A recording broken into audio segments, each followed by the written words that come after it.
자동차 관리법상 1000만원 이상 받으면 안 돼요. 돌 맞을 각오하고 말씀드리는 건데 원래는 그래요.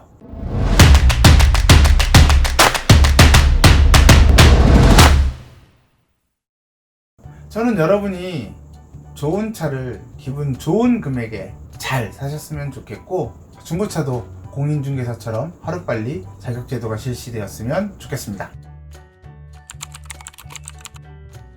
네, 안녕하세요. 첫집 아저씨 영석입니다. 자, 오늘은 중고차 부대비용, 매도비, 관리비용, 수수료, 보험료 이런 것들이 뭔지에 대해서 다시 한번 확실하게 짚어드리도록 하겠습니다. 이거 도대체 왜 내야 되는 건데? 라는 질문들이 너무나 많으셔서요. 그거에 대한 걸 정확하게 제가 짚어드리도록 하겠습니다.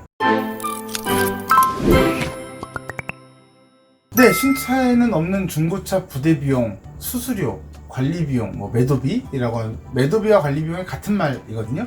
그리고 보증, 보험까지. 첫 번째, 매도비라고 흔히 이야기하는 관리비용은 뭐냐? 중고차가 입고되어서 관리하는 데 들어가는 비용을 받아라. 단 해당 지역의 공용주차장에 한 달치 주차 비용을 초과하지 말아라 라고 자동차관리법에 명시가 되어 있는 겁니다. 이거 왜 받아요? 라고 하는 건 법으로 정해진 내용이에요. 자동차관리법상 관리비용은 받으세요 라고 되어 있는데, 야, 니네는 차값에 서서 마진 남겨, 수수료도 남겨, 그러면 관리비용까지 왜 소비자가 내야 돼? 라고 하는 건 사실 딜러한테 따질 내용은 아니죠. 네, 법적으로 받으세요 라고 하는 거를 사실 딜러가 안 받을 이유가 없잖아요. 거기에 대한 불만은 사실 딜러한테 토로할 것이 아니고 어떤 법적인 개선이 필요하겠죠. 중고차니까 받는 비용이다 라고 이해하시면 되고요. 두 번째, 수수료는 제가 누누이 말씀을 드렸어요. 10만원을 받아도 되고 100만원을 받아도 돼요. 근데 사실 통상적으로 30만원을 거의 미니멈이라고 보시면 되고, 30에서 50, 80, 100 이렇게들 받아요. 자, 이 수수료는 뭐냐? 또 이해가 안 되죠.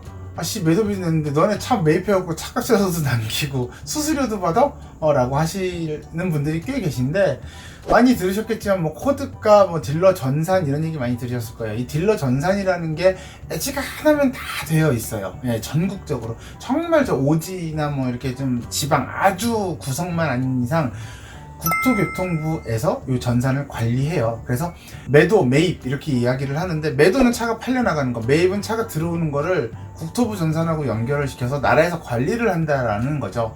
그래서 이 전산에 내가 차를 예를 들어 900만원에 가지고 와서 1000만원에 팔래 라고 해놓은 그게 제시라고 하는 거고, 제시를 해놓은 금액을 전국에 있는 딜러들이 다 보고, 이 차가 1000만원이구나 라고 하면 소비자한테 법적으로 자동차 관리법상 1000만원 이상 받으면 안 돼요. 돌 맞을 각오하고 말씀드리는 건데 원래는 그래요.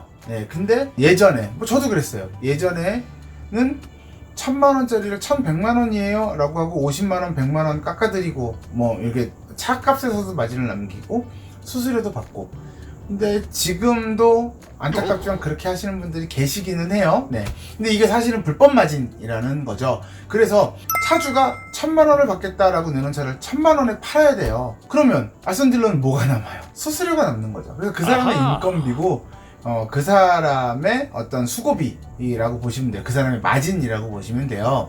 근데 이거를 예를 들어 안내해드린 차 이 차입니다. 그리고 저기 옆에 가갖고 담배 한 대 피고 있다가, 다 보셨어요? 이 차 좋아요. 사셔도 돼요. 해서 네, 살래요. 해서 그렇게 거래를 하시는데 50만원 100만원 달라 그러면은 저 같아도 돈이 아깝고 안 주고 싶겠죠. 그건 정해진 게 아니기 때문에 늘 말씀드렸지만 협의를 하실 수 있어요. 좀 수수료 조금만 100만원 너무 과한 것 같아요, 70만원 과한 것 같아요 라고 해서 조율이 가능한 게 수수료. 근데 대부분 30만원 밑으로는 받지 않고요. 30에서 50, 50에서 100 사이를 받는다 라고 이해하시면 돼요. 근데 딜러가 차를 찾아주는 데에서부터, 그러니까 전화통화 하는 것서부터 굉장히 열심히 하고, 와서도 차를 자기 차 보듯이 꼼꼼히 봐주고 이렇게 점검도 해주고 이리 뛰고 저리 뛰고 굉장히 열심히 해요. 그래서 내가 30만원을 주든 50만원을 주든 이 수수료가 아깝지 않다 라고 생각하는 딜러들한테는 더 주셔도 돼요. 그게 수수료거든요. 그러니까 수수료는 알선 딜러가 취할 수 있는 마진이다 라고 생각하시면 되고, 자, 마지막 성능보증보험 같은 경우는 2019년 7월부터 시행이 됐어요. 예전에는 성능점검 업체에서 엔진 미션에 문제가 생기면 30일 2000km 안에 이제 거기서 보증 수리를 해줬어야 되는데 이게 분쟁이 굉장히 많단 말이야. 이게 되네 안 되네 반만 해주네 이러면서 막 분쟁이 너무 많으니까 나라에서 그럼 야 보험사가 해 라고 했는데 사실은 명분은 그렇지만 제가 봤을 때는 어떤 보험사의 로비가 아니었을까. 왜냐하면 정말 말도 안 되게 2019년 2020년 한 6월까지는 대부분의 엔진 미션이 5년에 10만 정도 제조사에서 보증을 해준단 말이에요. 근데 그런 차들을 엔진 미션이 문제가 생겼을 때 성능에다가 성능보험을 이용하지는 않는단 말이에요. 그럴 이유도 없고 필요도 없어요. 근데 그런 차들도 몇만 원씩 받았었어요. 보험료를. 정말 말도 안 되는 거죠. 그래서 그거에 대한 항의를 계속 했는데 그나마 지금은 그런 차들은 몇천 원 단위로 줄어들기는 했어요. 5년에 10만 킬로 엔진 미션 보증이 남아있는 차들은 보험료가 만 원을 넘지 않는 선으로 조율이 됐고 그 밖에 보험료들도 굉장히 저렴해졌는데 사실 작년만 하더라도 수입차 한 2012년 13년식에 한 15만 18만 킬로 탄 거는 보험료가 40만 원 50만 원이었어요.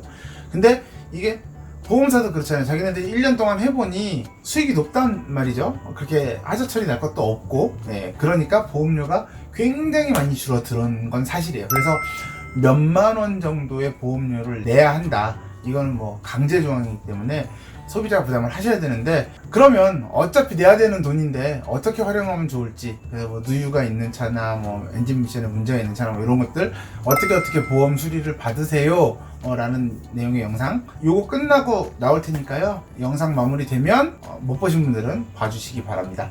네, 저는 여러분이 좋은 차를 기분 좋은 금액에 잘 사셨으면 좋겠고 오늘 제가 드린 정보가 여러분들에게 많은 도움이 되셨으면 좋겠습니다. 그리고 중고차도 공인중개사처럼 하루빨리 자격제도가 실시되었으면 좋겠습니다. 자, 오늘 중고차 부대 비용에 관한 이야기 여기까지 하겠습니다. 고맙습니다.